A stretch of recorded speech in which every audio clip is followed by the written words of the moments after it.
lagi menjadi rububiyah dan uluhiyah. Contoh lagi dalam buku yang lain ya. Karangan As-Sun'ani. As-Sun'ani ulama yang masyhur jadi yang As-Sun'ani ulama yang masyhur dari negeri Yaman, dari Son'a. Makanya dia dinisbahkan kepada As-Sun'a dengan nama As-Sun'ani yang wafat pada tahun 1182 Hijriah. Dan dia sempat sezaman dengan Syekh Muhammad bin Abdul Wahhab rahimahullahu taala. Dan dia tidak pernah ketemu dengan Syekh Muhammad bin Abdul Wahhab rahimahullah. Syekh Muhammad bin Abdul Wahhab di mana? Di Saudi, dia di mana? Di Yaman. Dan dulu mereka belum sempat WhatsAppan, belum sempat teleponan belum. Tapi lihat, ilmunya sama. Tentang masalah tauhid ilmunya apa? Sama. Dia punya buku judulnya dan buku itu dicetak ada sampai sekarang. Tathhirul I'tiqad an Adranil Ilhad. Membersihkan akidah dari najis-najis kekufuran. Membersihkan akidah dari kenajisan kekufuran. Judulnya Tathhirul I'tiqad an Adranil Ilhad. Membersihkan akidah dari kotoran-kotoran kekufuran. Di awal buku tersebut beliau berkata, perhatikan perkataan yang sangat indah. Ini orang-orang Yaman.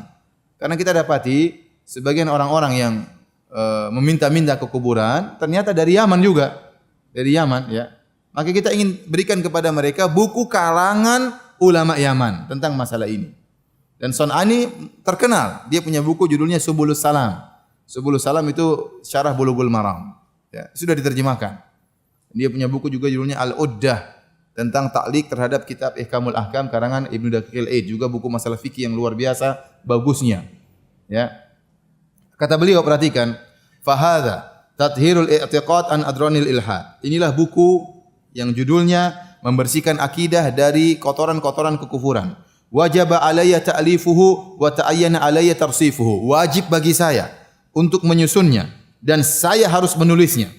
Dia bilang wajib saya untuk menulisnya. Kenapa? Ra'aituhu wa alimtuhu yaqinan min ittikhadil ibadil andada fil amsari wal qura wa jami'al bilad. Kenapa? Karena saya telah melihat dan saya mengetahui dengan keyakinan sikap orang-orang yang menjadikan tandingan-tandingan bagi Allah, melakukan kesyirikan. Di mana saya lihat di kota-kota, di kampung-kampung dan di seluruh negeri. Dia bilang dia lihat kesyirikan yang terjadi sehingga dia harus nulis buku ini. Di mana yang dia lihat? Minal Yaman. Saya lihat banyak kesyirikan ini di Yaman. Wa Syam. Saya lihat juga banyak dilakukan di negeri Syam. Wa Misr. Saya juga lihat di Mesir. Wa Najd wa Tihama, di Najd Tihama. Wa jami'i diyaril Islam, dan seluruh negeri-negeri Islam. Huwa al-i'tiqadu fil kubur, yaitu keyakinan terhadap penghuni kuburan. Jadi buku ini khusus membantah orang-orang yang punya keyakinan terhadap apa? Penghuni kubur. Dan dia lihat kesyirikan tersebut merajalela di mana-mana di semua negeri kaum muslimin. Dia mengatakan di kota-kota, negeri-negeri, di kampung-kampung seluruh negeri. Dia sebutkan di Yaman, di Syam, di Saudi, ya. Dia sebutkan tersebar kesyirikan ini di zaman beliau. Dan dia sejaman dengan Syekh Muhammad Abdul Wahhab. Dan benar di zaman Syekh Muhammad Abdul Wahhab juga menemukan kesyirikan tersebut tersebar di Hijaz. Makanya dia tulis buku Kitabut Tauhid. Subhanallah, dia tidak sebut Indonesia. Ya. Dia cuma sebut apa? Yaman, Syam, Mesir, Saudi. Indonesia enggak. Mungkin lebih parah.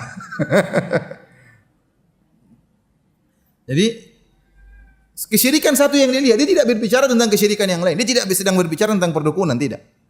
Dia tidak sedang berbicara tentang jimat-jimat, tidak. Dia sedang berbicara tentang satu kesyirikan saja, yaitu al-i'tiqadu fil kubur.